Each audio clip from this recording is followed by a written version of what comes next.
કેમ છો વિદ્યાર્થી મિત્રો? હું છું પ્રતીક સગર અને આજે આપણે ભણી રહ્યા છીએ FY બીકોમ સેમિસ્ટર 1 ની અંદર ફાઇનાન્શિયલ એકાઉન્ટિંગ 2 યુનિટ નંબર છે 4 ભાડે ખરીદ પદ્ધતિથી વેચાણના હિસાબો. આજે આપણે ભણી રહ્યા છીએ 5મો ભાગ. આગળ 4 ભાગ હું બનાવી ચૂક્યો છું. જો તમે ન જોયા હોય તો ડિસ્ક્રિપ્શનમાં તેની લિંક મૂકેલી છે. બરાબર. આજે આપણે એક નવો દાખલો લઈને મળ્યા છીએ. દાખલામાં કીધું છે સંજય એક કેમેરો તારીખ 1/1/17 ના રોજ હપ્તા પદ્ધતિથી કરણી લિમિટેડ પાસેથી ખરીદ્યો. એનો મતલબ એમ થયો કે સંજય એક ખરીદનાર છે અને કરણી લિમિટેડ એ વેચનાર છે. કેમેરાની રોકડ કિંમત 6 લાખ છે. રોકડ કિંમતની ચૂકવણી કરાર વખતે નીચેના હપ્તા મુજબ ચૂકવાઈ. અહીં અગત્યની વાત એ છે કે વ્યાજની રકમનો સમાવેશ નથી. આ ડાયલોગ સમજજો. એનો મતલબ કે આ જે હપ્તા છે એની અંદર કોઈ વ્યાજની રકમ છે નહીં. આ બધી રોકડ પેટે ચૂકવેલી રકમ છે. બરાબર. આવો દાખલો તમને યુનિવર્સિટીમાં આવી શકે છે, કારણ કે આ દાખલો ઓલરેડી ગુજરાત યુનિવર્સિટીની અંદર એપ્રિલ 18માં પૂછાયેલો છે. તો આવો જ દાખલો ફરી પૂછાઈ શકે છે. જોઈએ આપણે આનું ટોટલ મારીએ કેટલું થાય છે. 1 લાખ, 1 લાખ, પછી 1,20,000, 1,30,000,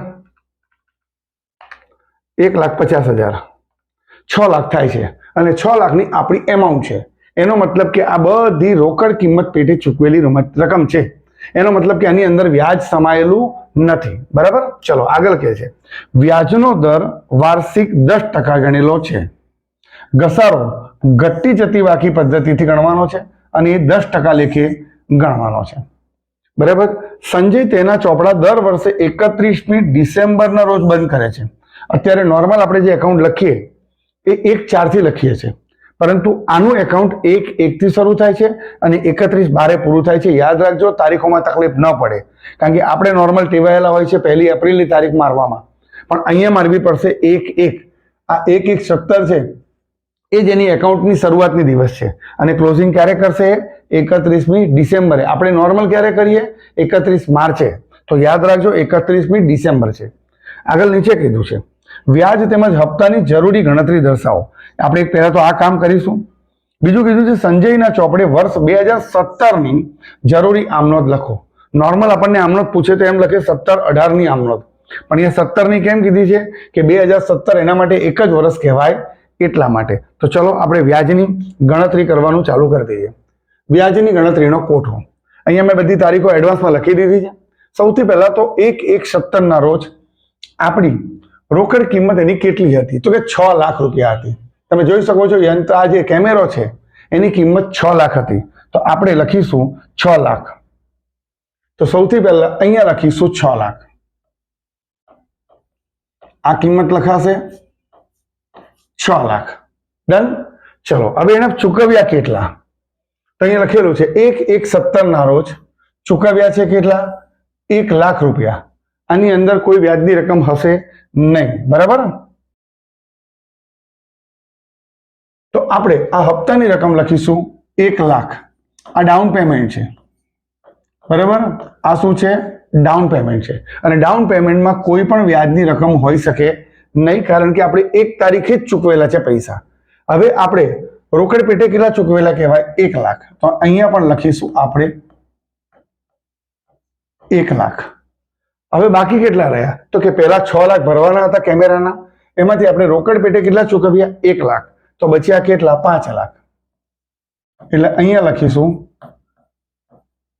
5 લાખ. ઓકે. આ 5 લાખ 31/12/17 ના રોજ બાકી કહેવાશે. હવે આની ઉપર વ્યાજ ગણાશે. અને વ્યાજ કેટલું ગણવાનું છે આપણે? તો રકમમાં આપણને કીધું છે કે વ્યાજનો દર 10% લેવાનો છે. બરાબર. તો ચલો આપણે 5 લાખ ઉપર વ્યાજ ગણી લઈએ.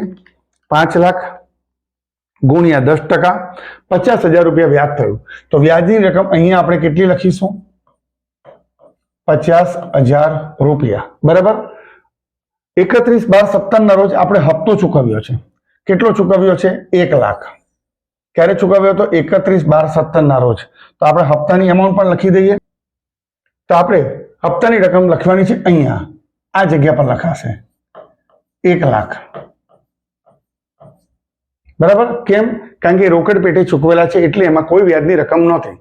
આનો અને આનો સરવાળો થશે ને અહીંયા લખાશે, એટલે કે 1,50,000 રૂપિયા આપણે હપ્તા પેટે ચૂકવ્યા હશે. એમાં 50,000 વ્યાજ હશે અને 1 લાખ રૂપિયા એ રોકડ પેટે આપણે ચૂકવેલા હતા તે. હવે આ 5 લાખ હતા એમાંથી આપણે ચૂકવ્યા કેટલા? 1 લાખ. એટલે અહીંયા બાકી કેટલી બતાવશે? 4 લાખની.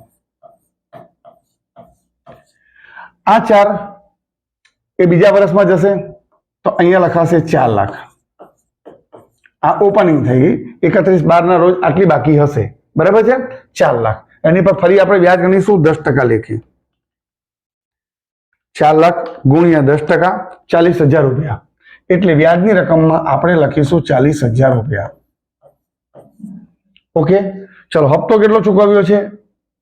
તો હપ્તો આપણે 31/18 ના રોજ ચૂકવ્યો છે 1,20,000. તો લખીશું અહીંયા 1,20,000. ક્યાં લખીશું? 1,20,000 અહીંયા, કારણ કે આપણે રોકડ પેટે ચૂકવેલા છે એટલે. નોર્મલ હપ્તો અહીંયા લખાય, પણ આપણે અહીંયા એટલા માટે લખીએ છીએ કારણ કે એમાં વ્યાજ સમાયેલું નથી એટલે. હવે આ બેનો સરવાળો કરવાનો છે તો 40,000 વત્તા 1,20,000 એટલે ટોટલ થાય છે 1,60,000. તો આપણો હપ્તો આપણે ચૂકવ્યો છે 1,60,000 નો, બરાબર?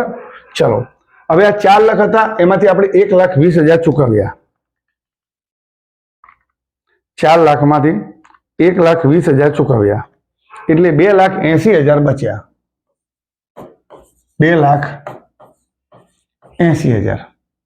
આ 2,80,000 એ 31/12/19 ના રોજ બાકી બચશે 2,80,000.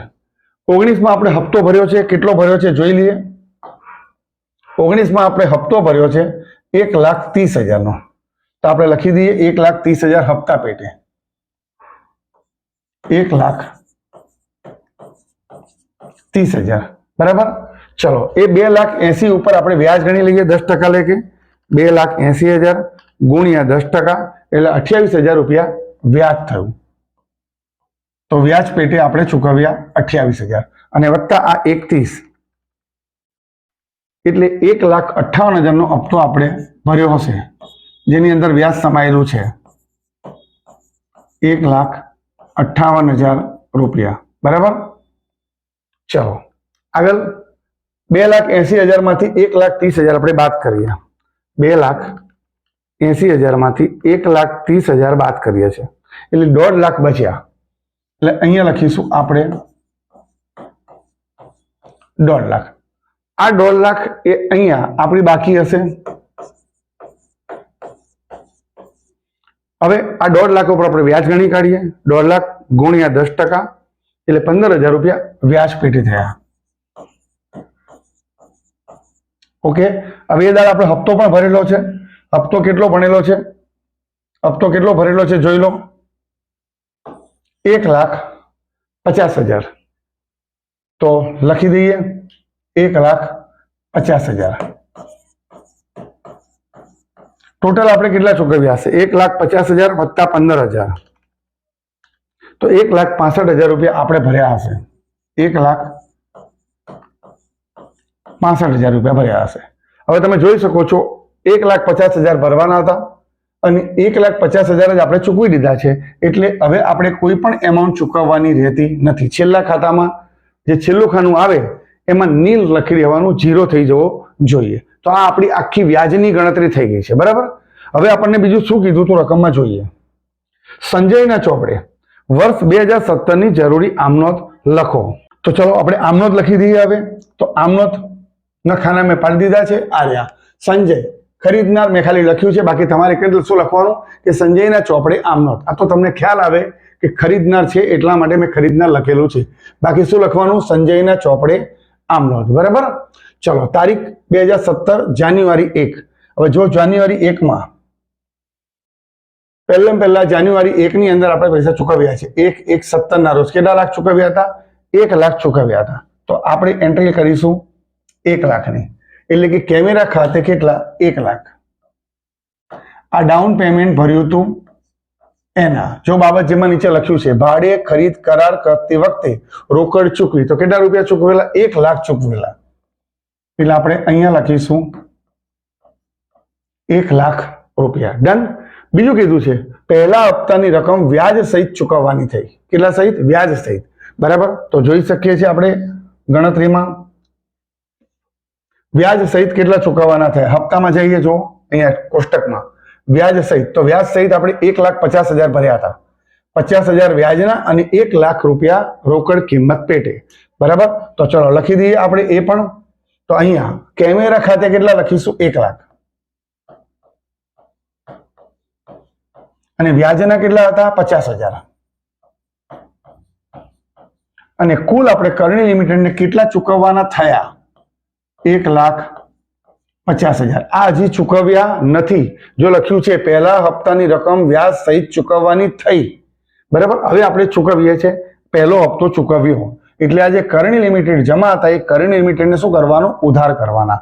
એટલે અહીંયા કરીશું આપણે 1,50,000 અને એ આપણે બેંકમાં ચૂકવ્યા, બેંકમાંથી, એટલે લખીશું 1,50,000. હવે આપણે ઘસારો ગણવો પડશે. તો ઘસારા ખાતે ઉધાર તે કેમેરા ખાતે જમા. તો અહીંયા લખ્યું છે મશીનરી પર 10% લેખે ઘસારો ગણ્યો.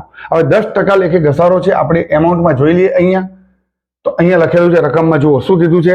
ઘસારો ઘટતી જતી બાકી પદ્ધતિથી ગણવાનો છે 10% લેખે. તો આપણે ગણી કાઢીએ. હવે ઘસારો કોની પર ગણાય? તો જે એમાઉન્ટ આપણી રોકડની શરૂઆતની હોય એની ઉપર ગણાય. તો 6 લાખ ગુણ્યા 10%, 60,000 રૂપિયા ઘસારો થયો. તો આપણે ઘસારા પેટે કેટલા લખીશું? 60,000. તો અહીંયા લખીએ આપણે 60,000 અને તે કેમેરા ખાતે એટલે કે જે મિલકત હોય તેના ખાતે લખાય 60,000 રૂપિયા. હવે વર્ષનું એન્ડ આવ્યું, કારણ કે એનું વર્ષ 31 ડિસેમ્બરના રોજ પૂરું કરે છે. બરાબર. જો આ તારીખ તમારી જો તમે નોર્મલ લખો તો અહીંયા 31 માર્ચ લખી દો, પણ અહીંયા આ દાખલામાં આપણને સ્પષ્ટ કહેવામાં આવેલું છે, તમે જોઈ શકો છો કે એનો જે ચોપડો છે તે 31 ડિસેમ્બરના રોજ બંધ થાય છે. તો આપણી છેલ્લી એન્ટ્રીની તારીખ આવશે 31 ડિસેમ્બર. બરાબર. 2017. હવે આપણે આ ઘસારાની એમાઉન્ટ અને આ વ્યાજની એમાઉન્ટ આ બંને નફા નુકસાન ખાતાની ઉધાર બાજુ લઈ જવી પડે. તો વ્યાજ ખાતે કેટલા લખીશું? તો વ્યાજ ખાતે 50,000. બરાબર. તો વ્યાજ ખાતે લખીએ 50,000 અને ઘસારા ખાતે કેટલા હમણાં જ ગણ્યા? 60,000. તો આપણે નીચે લખીશું ઘસારા ખાતે 60,000 અને આ બંનેનું ટોટલ થાય છે 50,000 વત્તા 60,000. બરાબર. તેનું ટોટલ થાય છે 1,10,000. તો આપણે નફા નુકસાન ખાતે લખીશું 1,10,000. બરાબર. આ પરફેક્ટ દાખલો તમને ખ્યાલ આવી જવો જોઈએ વિદ્યાર્થી મિત્રો. પરફેક્ટ સમજાવ્યો પણ છે તમને, અને આ વર્કિંગ નોટ એ ખૂબ જ અગત્યની છે, આની અંદર ધ્યાન આપજો.